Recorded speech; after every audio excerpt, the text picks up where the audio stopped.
Hey guys, good morning and welcome to Devbhoomi career point. आशा करता हूँ आप सभी लोग स्वस्थ होंगे, काफी अच्छी आपकी स्टडी चल रही होगी।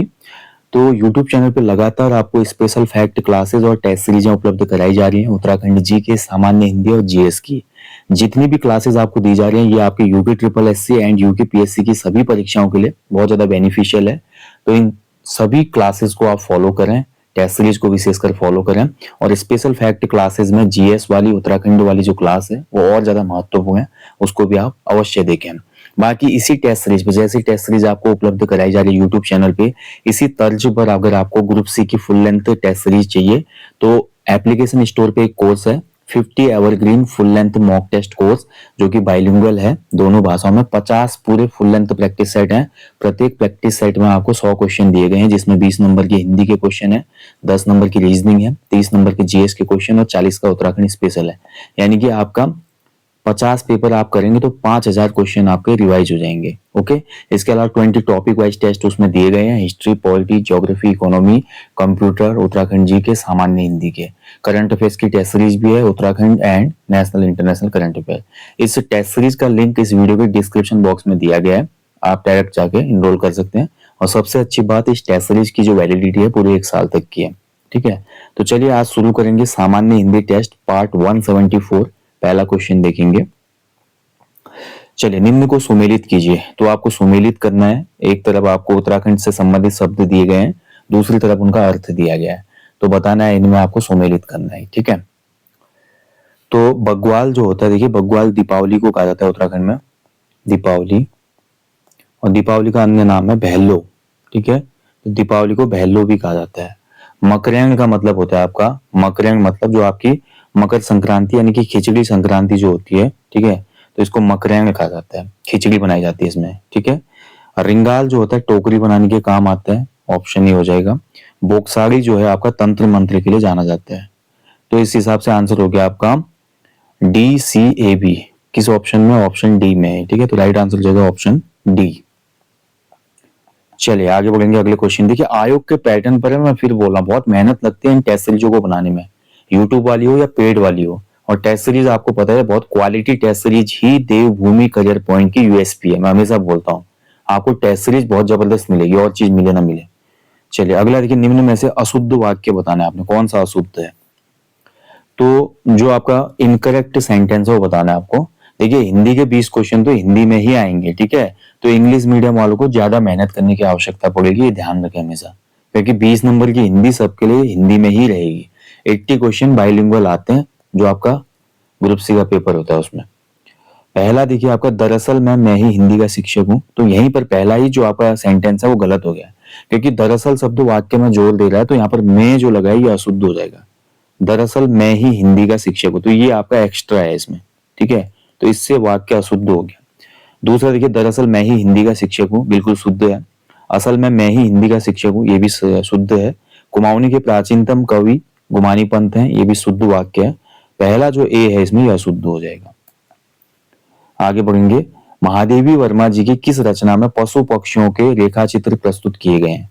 तो बताइए, महादेवी वर्मा जी की कौन सी रचना है निम्न में से जिसमें पशु पक्षियों के रेखा चित्र प्रस्तुत हैं। महादेवी वर्मा जी, इनका जन्म हुआ था 1907 फर्रुखाबाद उत्तर प्रदेश में। ठीक है, ध्यान रखेंगे। छायावाद के जो 4 प्रमुख स्तंभ हैं उनमें से एक है महादेवी वर्मा। छायावाद के 4 प्रमुख स्तंभ हैं जयशंकर प्रसाद, सूर्यकांत त्रिपाठी निराला जी, सुमित्रा नंदन पंत और महादेवी वर्मा। ठीक है, तो महादेवी वर्मा जो है भाई आपको बहुत महत्वपूर्ण नाम है, अच्छे से इनकी रचनाएं वगैरह याद रखना। यहाँ पर दिए गए विकल्पों में अगर ध्यान से देखा तो ऑप्शन डी, मेरा परिवार, जो इनकी रचना है, मेरा परिवार में पशु पक्षियों के रेखा चित्र प्रस्तुत किए गए हैं। ठीक है, और महादेवी वर्मा जी की देखिए महत्वपूर्ण रचना याद रखना, इनके काव्य संग्रह को यामा कहा जाता है।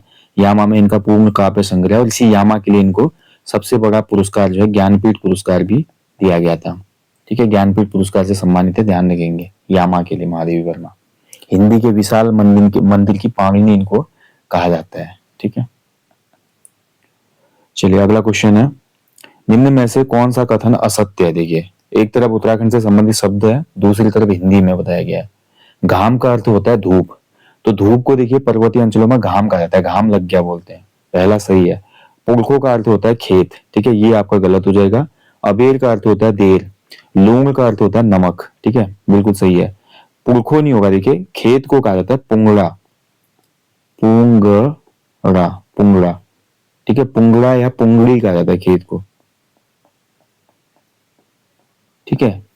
तो ये आपको ध्यान रखना है, पुरखो नहीं होगा इसमें, तो बी यहाँ पे असत्य हो जाएगा, बाकी सभी सही है, ठीक है। घाम धूप को कहा जाता है, बारिश को तो वर्षा ही कहा जाता है वैसे देखा जाए तो, और द्यो भी कहा जाता है, द्यो, द्यो लगना कहते हैं बारिश को, कुमाऊं के अंचल में, ठीक है, बारिश या वर्षा को द्यो कहा जाता है। बाकी ऋतुओं के बारे में मैं आपको बता चुका हूँ। जो आपका ग्रीष्म ऋतु होती है, ग्रीष्म ऋतु को उत्तराखंड में क्या कहा जाता है, रूढ़ी कहा जाता है, रूढ़ी पढ़ना कहा जाता है, रूढ़ी या खरसाऊ, रूढ़ी या खरसाऊ कहा जाता है, ठीक है। और फिर जब हमारी वर्षा ऋतु आती है तो वर्षा ऋतु को उत्तराखंड में चौमासा कहा जाता है, चौमासा। चौमासा के अलावा बसक्याल भी कहा जाता है, बसक्याल। और फिर हमारी जो अभी शीत ऋतु चल रही है, शीत ऋतु को उत्तराखंड में कहा जाता है ह्यूंद, ठीक है, ह्यूंद या ह्यून भी कहा जाता है, ह्यून, ह्यून की ऋतु चल रही है, ह्यून या ह्यूंद, ठीक है। तो ये तीनों ऋतु आप ध्यान से याद रखिएगा, ग्रीष्म को रूढ़ी खरसाऊ, वर्षा को चौमासा या बसकाल, शीत ऋतु को ह्यूंद या ह्यून कहा जाता है। ऐसे बीच में एक ऋतु और आती है उत्तराखंड में, ठीक है, जिसको हम जानते हैं वसंत ऋतु, बसंत ऋतु। अब बसंत ऋतु को उत्तराखंड में देखिए बासंती के नाम से भी जाना जाता है, बासंती भी कहते हैं, बासंती चल रहा है, और पौलानी का मौसम भी कहते हैं क्योंकि उसमें कोपलें फूटती है पेड़ पौधों में, ठीक है, पौलानी की ऋतु भी कहा जाता है इसको, ठीक है। और बसंत ऋतु आगमन का जो त्योहार है उत्तराखंड में फूलदेई पर्व है, ये भी आपको ध्यान रखना है। चलिए आगे बढ़ेंगे। किस विद्वान ने देवनागरी लिपि के स्थान पर रोमन लिपि स्वीकार करने का सुझाव दिया था? तो सामान्य हिंदी कोर्स अगर आपने हमारा किया तो उसमें मैंने आपको बताया किसका क्या स्टेटमेंट था, किसने रोमन लिपि स्वीकार करने का सुझाव दिया था, किसने पंचमाक्षर को लाने का सुझाव दिया था हिंदी में, ठीक है, किसने 12 खड़ी के रूप में प्रयोग करने का सुझाव दिया था। तो ये सब फैक्ट आपको कराए गए। सुनीति कुमार चटर्जी ने बोला था कि देवनागरी के स्थान पर रोमन लिपि स्वीकार की जा सकती है, सुझाव दिया था, तो ऑप्शन सी हो जाएगा इसका, सुनीति कुमार चटर्जी। निम्न में से क्रमवाचक विशेषण है, तो विशेषण के प्रकार हमने पढ़े हैं, तो क्रमवाचक आप बता देंगे इसमें, ठीक है। तो क्रमवाचक जिसमें देखिए आपका पहला, दूसरा, तीसरा, चौथा, इस तरीके से जो चलता है वो क्रमवाचक विशेषण का प्रकार होता है। पहला, दूसरा, तीसरा, चौथा, पांचवा, छठा, सातवां, आठवां, नौवां, 10वां, 11वां, 12वां, 13वां, तो 13वां या 13वीं जो हो जाएगा इसमें, ये आपका क्रमवाचक विशेषण है, ठीक है, डी आंसर इसमें सही हो जाएगा। अगला देखिए, जब तौली बोगी तब आई अकल, लोकोक्ति में किसका महत्व बताया गया है? तो जब तौली बोगी, ठीक है, तौली बोगी उसके बाद अकल आ रही है, यानी कि तौली जब चली गई तब जाके अकल आ रही है, यानी कि जब समय बीत गया तब पता चल रहा है कि भाई क्या बर्बाद हो गया। कहा वर्षा जब कृषि सुखाने, ठीक है, समय पे जब मेहनत की नहीं, बाद में फिर पछताए। अब पछताई क्या हो, जब चिड़िया चुग गई खेत कहते हैं, यानी कि समय जब बीत जाता है तो वो वापस नहीं आता, और चीजें लाई जा सकते हैं, धन चले जाएगा, कमा सकते हैं दोबारा, ठीक है, ज्ञान को अर्जित किया जा सकता है, वैभव को अर्जित किया जा सकता है, सुख संपत्ति को अर्जित किया जा सकता है, लेकिन समय जो बीत गया उसको अर्जित हम नहीं कर सकते कभी भी। इसलिए तभी बोलते हैं टाइम जो होता है सबसे कीमती होता है, ठीक है। तो इसलिए अपना टाइम बिल्कुल भी वेस्ट नहीं करना है आपने, बिकॉज टाइम जो है सबसे ज्यादा प्रीसियस है, और टाइम इज मनी भी कहा जाता है। इसलिए बड़े बड़े जो फाइनेंशियल मोटिवेशनल स्पीकर होते हैं वो ये तो बोलते हैं समय ही तो पैसा है।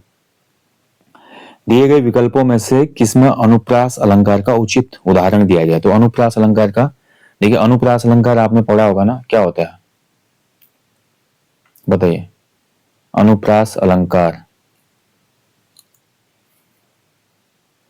तो अनुप्रास अलंकार में आपका जब हमारे वर्ण की पुनरावृत्ति होती है, वर्ण, वर्ण यानी कि अक्षर, अक्षर की जहां पर पुनरावृत्ति होती है वहां पर हमेशा क्या होता है, अनुप्रास होता है। फिर अनुप्रास के भी भेद होते हैं अलग अलग, ठीक है। तो यहाँ पर अगर आप देखें, कानन कठिन, क भयंकर भारी, भ, ठीक है, तो इसमें आप देख रहे हैं ना वर्णों की क्या हो रही है, पुनरावृत्ति हो रही है, तो डी आंसर इसमें सही हो जाएगा, कानन कठिन भयंकर भारी, इसमें हो जाएगा आपका अनुप्रास अलंकार। नेक्स्ट देखिए, निम्न में से कौन सा अशुद्ध है? तो अशुद्ध बताना है कौन सा आपका इसमें अशुद्ध हो जाएगा। तो अशुद्ध अगर ध्यान से देखें इसमें आपका, ठीक है, तो पहला ही इसमें अशुद्ध है, च जो है तालव्य जो है आपका गलत दिया गया है, ठीक है, ध्यान रखेंगे। ख जो होता है आपका महाप्राण होता है, कंठ वांग है, सही है। त जो होता है आपका अल्प प्राण है, दंत्य वर्ण है, बिल्कुल सही है। म जो होता है आपका ओष्ठ है, सगोष वर्ण है, बिल्कुल सही है। ठीक है। अशुद्ध इसमें च जो होगा आपका तालव्य है। ठीक है, तो तालव्य तो है ये, लेकिन क्या हो जाएगा इसमें आपका च जो होता है आपका ये अल्प प्राण होगा। ठीक है, च जो हो जाएगा अल्प प्राण होगा। ठीक है, पूर्व वीडियोस में भी मैंने आपको बताया है जो स्पर्श व्यंजन होते हैं, हमारे 5 स्पर्श वर्ग होते हैं ना, व्यंजन होते हैं। ठीक है, क वर्ग, च वर्ग, उसके बाद आपका ट वर्ग, त वर्ग। ठीक है, और फिर एक वर्ग और होता है आपका। तो इसमें हमने देखा है प्रत्येक वर्ग का जो पहला वर्ण होता है, तीसरा होता है और पांचवा होता है, ये क्या होते हैं, अल्प प्राण होते हैं। दूसरा और चौथा जो वर्ण होता है ये आपका महाप्राण होता है। ठीक है, तो ए इसमें सुमेलित नहीं है। चलिए अगला देखिए, इनमें से कौन सा संयुक्त वाक्य का उदाहरण है। तो संयुक्त वाक्य देखिए, हिंदी में वाक्य भेद जो है रचना के आधार पर 3 होते हैं। एक होता है सरल वाक्य, दूसरा आपका संयुक्त वाक्य, और तीसरा आपका होता है क्या, मिश्र वाक्य। ठीक है, और अर्थ के आधार पर वाक्य के 8 भेद होते हैं। 8 भेद अर्थ के आधार पे, रचना के आधार पे 3 भेद। तो संयुक्त वाक्य देखिए, संयुक्त वाक्य की अगर पहचान आपको है तो आराम से इस क्वेश्चन को कर लेंगे। ध्यान से अगर हम देखते हैं, देखिए आपका संयुक्त वाक्य में सबसे अच्छी पहचान है उसमें आपका संयोजन वाला शब्द होगा बीच में, दोनों को जोड़ने के लिए जो संयोजन बोधक शब्द होते हैं, समुच्चय बोधक शब्द जिनको कहा जाता है। ठीक है, तो इसमें आपका देखिए ऑप्शन बी सही हो जाएगा, दरवाजा खुला रह गया अतः। ठीक है, ये आ गया आपका, देखिए इसने जोड़ दिया, चोर घर में घुस गए। दरवाजा खुला रह गया अतः चोर घर में घुस गए। तो ये आपका हो जाएगा इसमें संयुक्त वाक्य का एग्जाम्पल।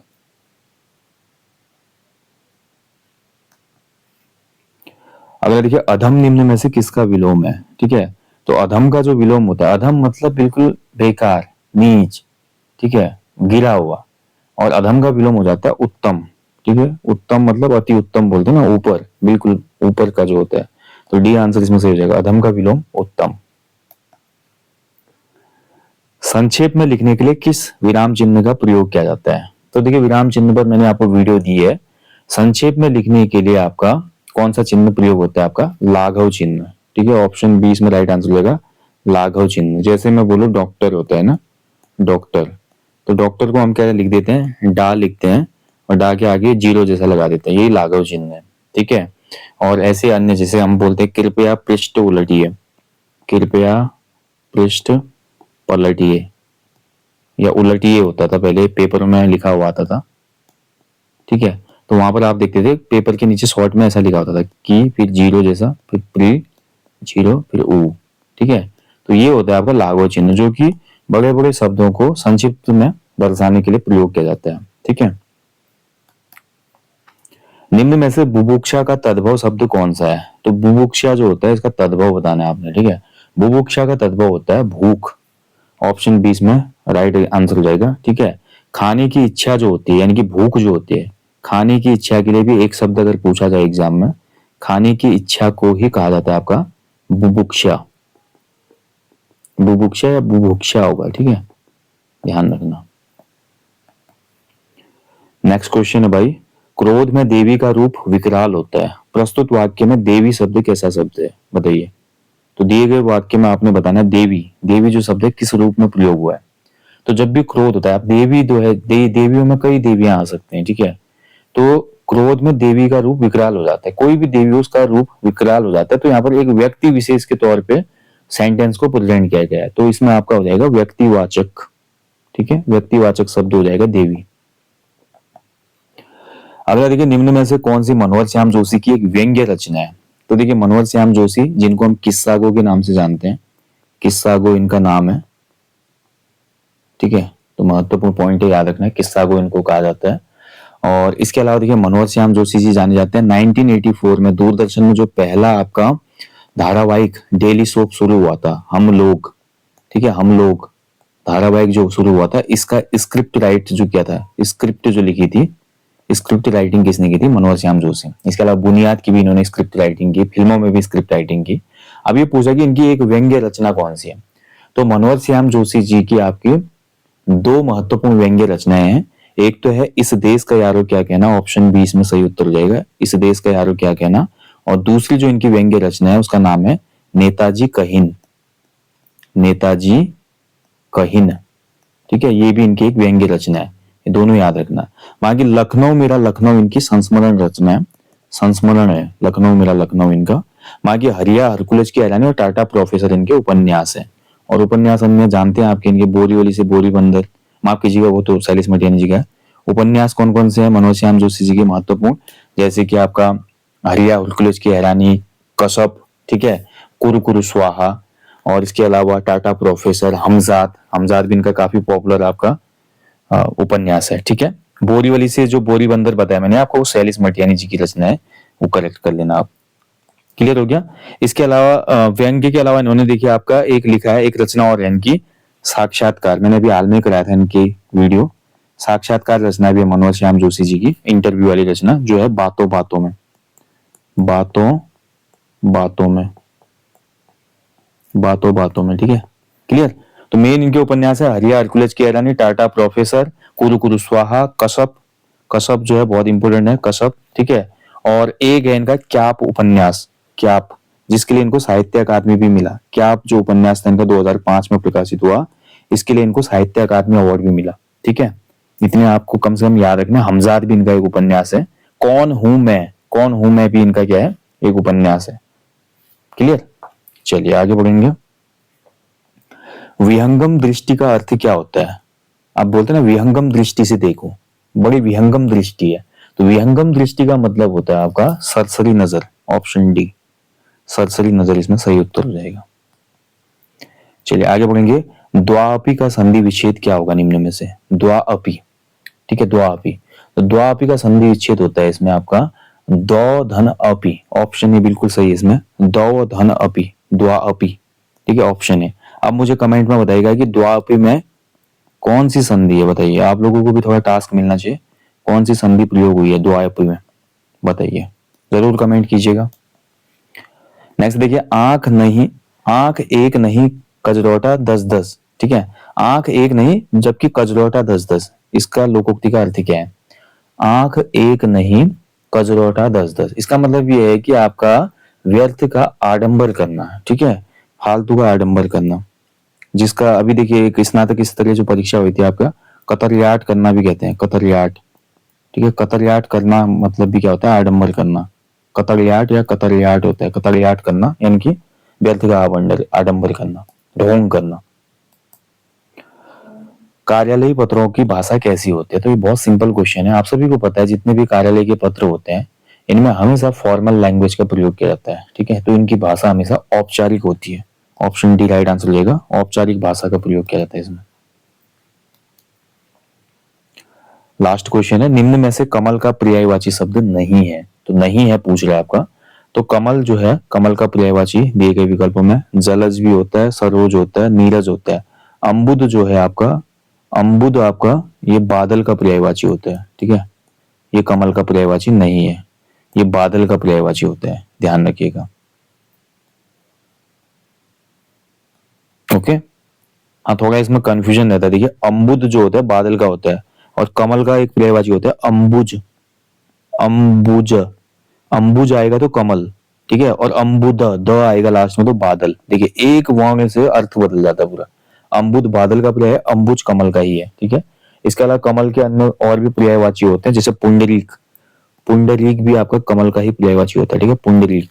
पुंडरीक के अलावा राजीव, राजीव भी कमल का ही पर्यायवाची है, ठीक है। जलज हो गया, सरोज हो गया, अम्बुज हो गया, नीरज हो गया, और इसके अलावा पंकज, पंकज भी कमल का ही पर्यायवाची होता है, पंकज, ठीक है।